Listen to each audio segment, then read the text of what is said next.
And by this technical note, I would like to call on the next speaker. The Assembly will hear an address by His Excellency Prabowo Subianto, President of the Republic of Indonesia. I request protocol to escort His Excellency and invite him to address the Assembly. Salam sejahtera, yang terhormat Sekretaris Jenderal PBB dan perwakilan negara lainnya yang hadir dalam sidang ini. Saya, Prabowo Subianto, selaku Presiden Republik Indonesia, akan memberikan gagasan mengenai bentuk interaksi kami dengan negara-negara lainnya. Indonesia adalah negara yang melihat infrastruktur dan investasi sebagai salah satu cara untuk bisa mencapai Indonesia Emas 2045. Tentu saja dengan pembangunan yang berintegritas, berkeadilan, dan adaptif terhadap lingkungan dan tantangan global. Sebagai contohnya, kami bekerjasama dengan Jepang, Tiongkok, dan Australia untuk bisa menciptakan MRT di Jakarta. Contoh lainnya dengan benua Eropa, kami bekerjasama dengan IPG atau Interpublic Group yang beranggotakan Jepang, Amerika Serikat, dan negara-negara maju lainnya untuk membangun sebuah mega proyek bernama JETP.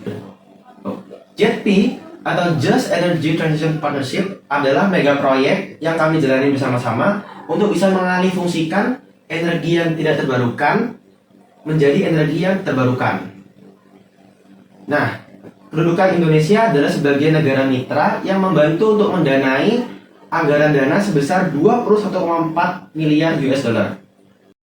Kami juga percaya bahwa dari bentuk interaksi tadi akan timbul dampak positif maupun juga dampak negatif. Untuk dampak politiknya, kami percaya bahwa dengan menjalin kepercayaan dengan negara-negara maju lainnya, Indonesia juga bisa ikut maju.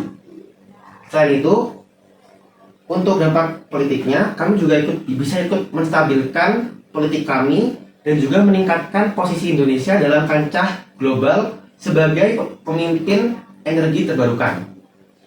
Lebih jauh lagi, kami juga berkomitmen untuk menjaga aliansi sebagaimana mestinya dengan adil dan baik.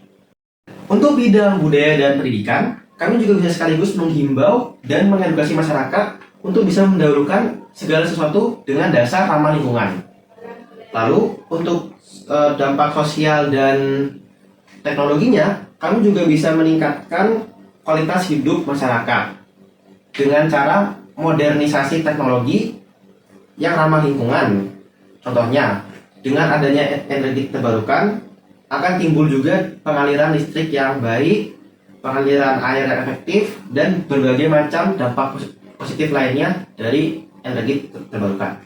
Yang ingin kami garis bawahi adalah dalam bidang ekonomi.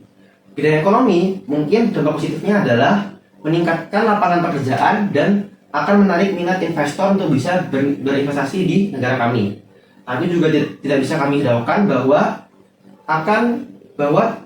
terjadinya resiko utang Indonesia naik bisa saja terjadi karena dalam JETP sistem ekonominya dan anggarannya adalah pinjaman bukan hibah. Jadi peningkatan utang bisa saja terjadi. Lalu juga hal lain yang kami takutkan adalah PHK. Jadi pekerja-pekerja pertambangan akan terkena PHK karena adanya proyek tunnel baru. Sebagai penutup, saya ingin menyampaikan sebuah solusi yang sekiranya bisa negara-negara lain ikut dukung juga, yaitu adalah kami bukan menghentikan energi tidak terbarukan, tapi akan mengalihfungsikan. Semisal, sebelumnya kami menggunakan batu bara sebagai pemasok utama energi. Kita misalkan dengan 90%. Lalu dengan adanya energi terbarukan ini, kami akan mengurangi penggunaan batu bara sebanyak 20% menjadi 70%. Nah, sisanya itu kemana? Sisanya akan didukung oleh energi yang terbarukan karena ini masih dalam tahap pengembangan. Dengan solusi itu, energi yang tidak terbarukan seperti batu bara akan dikurangi penggunaannya sehingga tidak cepat habis. Lalu juga solusi tadi akan membantu untuk tidak memperluas lokasi penambangan sehingga akan menjaga stabilitas alam. Terima kasih, Tuhan memberkati.